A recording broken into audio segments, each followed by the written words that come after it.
How I missed you, my sleepless nightmares as I lay awake.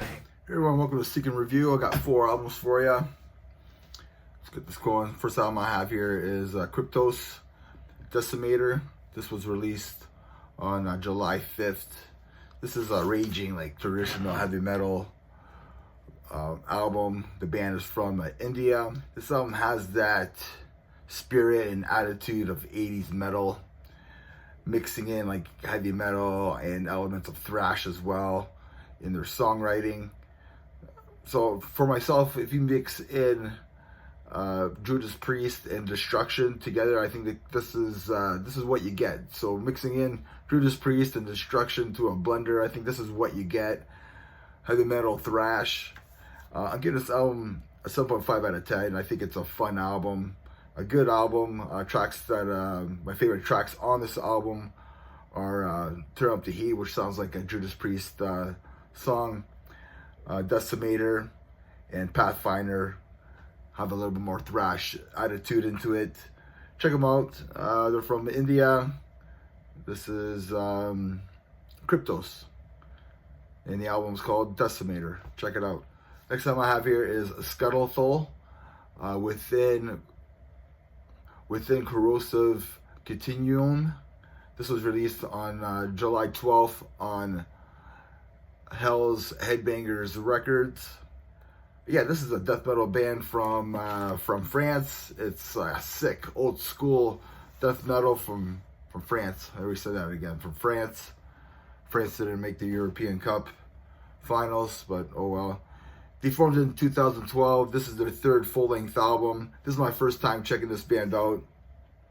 And yeah, it's sick death metal. I think it has your like meat and potatoes death metal, but it has some seasoning to it and dessert at the end. You get some death and roll vibes, like on track 3, Memorizing Flies at the Doors of Death, which is pretty cool. You get a progressive, atmospheric track to the title track, and it's like 12 minutes long. That's only like maybe downfall that I think on this album. You don't really need a 12-minute song. It's very atmospheric the first half, and then it really gets into it on the second half. There's no vocals on it, just instruments, but it was cool. It was something different. It was a great surprise, I think.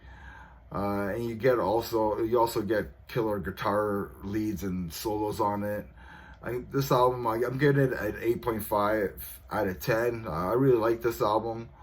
So if you're a fan of like, just death metal with a bit of a bite,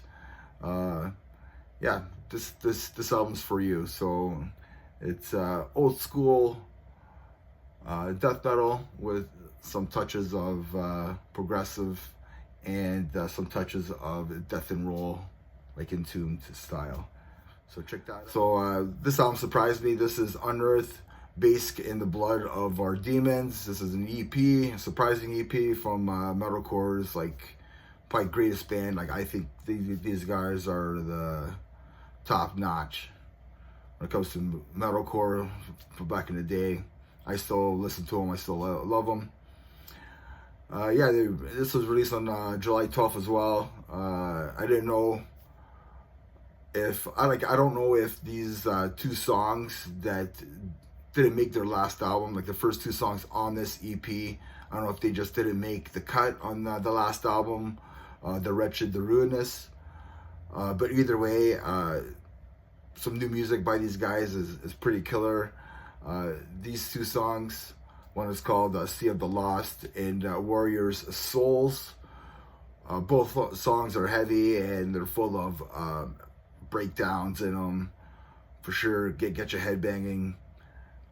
I think they could have made the last album. I don't know, maybe they're just new tracks. I really didn't read much about it. And then you get 2 live songs, which is The Wretched, The Ruinous, really heavy song, and then Dawn of the Militant, which is like a killer song, probably the best song on their album from last year. I think it made it in my top 20.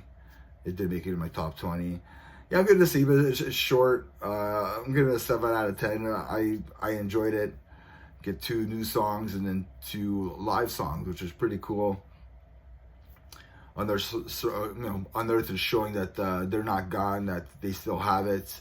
They're metalcore slayer to me. So yeah, so check out Unearth if you're a fan of them. Their latest CP. Next time I have is Werewolves, Die For Us. Yeah, this band is back. Werewolves is back with a new album. These guys don't sleep at all. I don't think. They released an album like last year, which made my top 10 or maybe audible mentions. They released an album the year before. They released an album in 2021. They released an album in 2020. Yeah, this is their 5th studio album now. Their 5th album, whatever you want to say. I think they do everything themselves. Die For Us. This was released on July 12th as well. Yeah, this is death metal grind, death metal grindcore, whatever you want to call it, from Australia. It's a 3-piece band. You got Sam Bean on vocals and bass, Matt Wilcock on guitars and vocals, and you got David Healy on drums. He's a kick-ass drummer. This is a meat grinder of an album from start to finish, just like the artwork on here. It's vicious, just pure viciousness on here. I do compare this band to like Dying Fetus and Man Must Die, and even Misery Index. It has that element to them, death metal and grindcore mixing it together for death grind. It has some blackened elements to this as well. There's sound clips. There's a lot of F-bombs on this album as well. I'm giving this album an 8.5 out of 10, maybe a 9 with a few more listens. I'm a fan of these guys now. Yeah, this is no BS death grind. Check them out. Werewolves, Die For Us, Metal Never Dies. Yeah. Take care, everybody.